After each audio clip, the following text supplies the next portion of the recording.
Hindi na tayo nakapag-video kanina. Nung nandito pa sa labas. Teka. Ayan,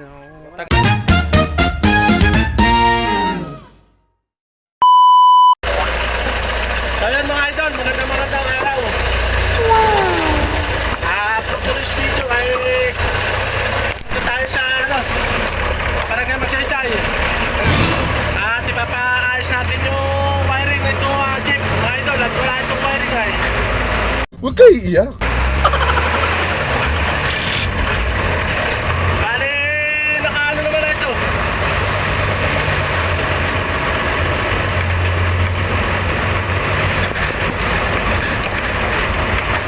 Mayroon naman ang pera sa akin yung sakyan. Kaya ito muna ibibigay kay Ninong. At akin muna ipapagawa itong mga wirings.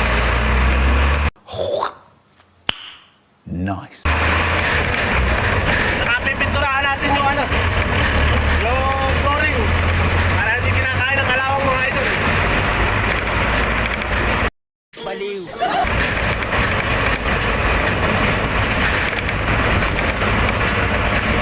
Tara ako sa Magsaysay mga idol.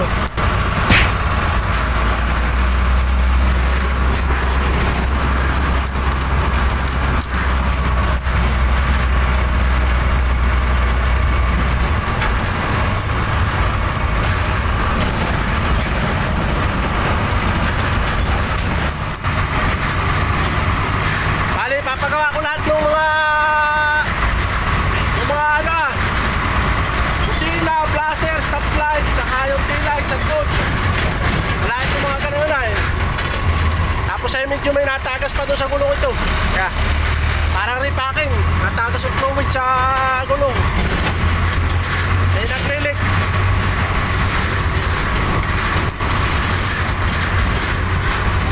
Tapos ay may tayo bumiyahe. Dapat ay mag-change oil na nga ito eh. Wala lang pang change oil. Wala pa. Isahin natin mga idol. Susunod natin naman ay change oil. Pagkatapos na ito wala eh. Mahina biyahe. Itong biyahe kami, nakakuha lang kami. Balikan 6,000. Balikan. Yung diesel ay 2,000. Kasi yung kain namin pahinante. Kasi nagsalin nga ako ng lakis 2 litro. Nakamayad sa dispatcher mga idol.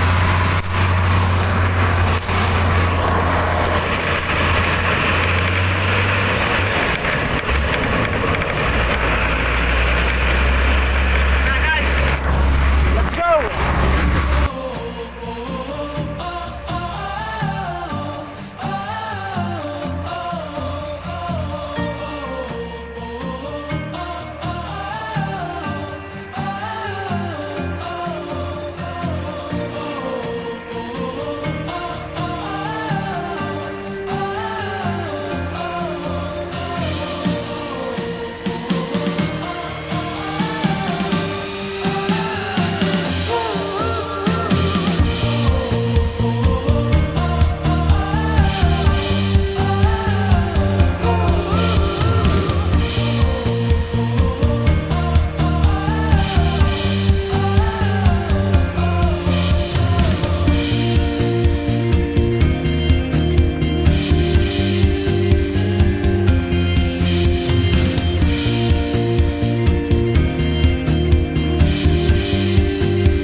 Years later.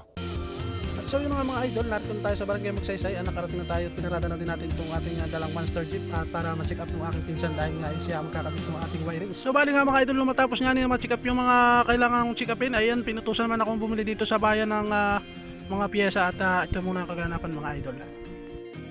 Ayun guys, narito tayo sa may kala Kuya Rico. Woo! Ito lang kaming kinukontiya sa mga idol. Para dun sa pinapagawa nung sa bisa ko na L300 head gasket. Tapos ay tayo nabili ng mga pyesa na kailangan natin doon sa jeep. Para gumana na lahat ng mga accessories niya mga idol. Mahirap pag walang busina, walang lahat. At yeah. Huwag kayo iiyak. Huwag kayo iiyak. Update na tayo guys. Magsasaya ulit yung mga gamit na bibili natin dito. One eternity later. So yan guys, update tayo dun sa mga binibili nating pyesa ng jeep. So okay naman na, nabili na natin lahat. Wala lang yung ibang pyesa na gusto natin, kaya iba na lang mapapalagay. Huwag ka magsalita na ganyan. So gusto ko sa atras sana yung lampada. Eh wala tayong mabiling lampada mga idol. Hindi totoo yan. Bola lang yan. Kaya yun na lang ang pang forward o pang track na atras. Yung tunog para pag na-atras tayo may yung tunog. So papakita ko naman sa inyo, i-update ko kayo sa susunod na aking mga video. Pag naayos na yung mga flasher, busina. Yung busina nga pala natin na hindi napapap. Ano na lang binili natin yung pipip. Pipip. At wala nga din yung malaking busina, yung pop-up wala din. So yung mga plano natin hindi siya napalagay. So ito na lang muna, pagtitisa na lang muna natin at saka natin bilan na lang ng bago. Pagka mahalaga mayroon ng accessories yung jeep ni Tita Violi dahil nga yun ay walang mga accessories. Eh, mahirap pagka lumalabas mga idol at baka makasake o wala tayong busina, wala tayong atras, tunog, walang flasher. So tara, papawiring na natin ito sa aking utol. Tara, mga idol, update tayo. 1 hour later. So yun guys, update tayo. Ayan ating monster jeep. Medyo may mga binili natin mga pisa natin pa yung iba. Ginagawa ng pisa ko, overhauling. So tara, bit muna natin to. Narito na tayo.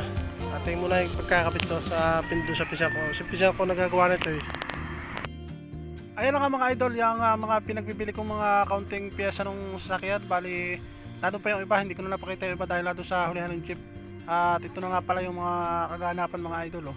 Pinaklas na yung pinsan ko yung mga accessories para maikabit yung mga iba pang accessories at saka itong stoplight sa likod mga idol. Tinanggal na nga pala nung pinsan ko yung mga takip at tinitingnan nga nung aking pinsan kung timpa ba yung wirings na ito, yung kung gumagana pa. At kung gumagana pa ay madali-madaling susugin mga idol sa paggagawa. Ay nung tiningnan ng pinsan ko at nabaklas na niya isa-isa yung mga bumbilya sakit ay medyo hindi na gumagana yung ibang wirings kaya sinugsugpan niya yung wirings para magkaroon ng linya ulit na bago mga idol. At so yun na nga mga idol, matapos niyang makikabit yung flasher doon sa unahan, ayan, palipat-lipat siya din sa jeep mga idol, may pupunta sa uli, may pupunta sa una.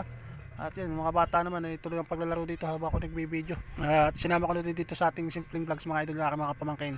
At ito nga pala yung shop ng aking pinsan sa Barangay Magsaysay sa mga gusto magpagawa at magpaayos ng kahit ano sasakyan. Ayan, PM lang niyo ako dito sa aking Facebook page at nire-recommenda ko kayo dito sa aking pinsan. At talaga namang hindi ako mapapahiya pagdating sa kanilang mga pag-aayos at talaga namang quality mga idol. Kung ano nagsasabi. Wow! So dito nga pala mga idol ay may inaayos pa nga dito silang ibang sasakyan. Bali ito yung unit ng pinsan ko na ginagamit niya ay overheating at walang tigil sa biyahe itong kanyang service, itong kanyang sariling sasakyan ginagamit.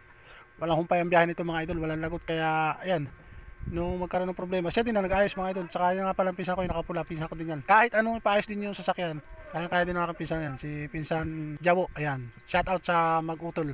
At yun ang best itaas sa bubong, ay sa may taas nung nakapula. Medyo hindi makita ng ating camera dahil medyo mababa. Ayan, yung may utol ko naman yun. Kahit ano din naman, ipapaayos ninyo. Dalin-dalin din ang aking utol mga idol. So yun lang mga idol, at medyo mahaba na ating simpleng vlogs. Balik tayo dito siguro tomorrow. At medyo mahaba na. Babush! Thank you for watching!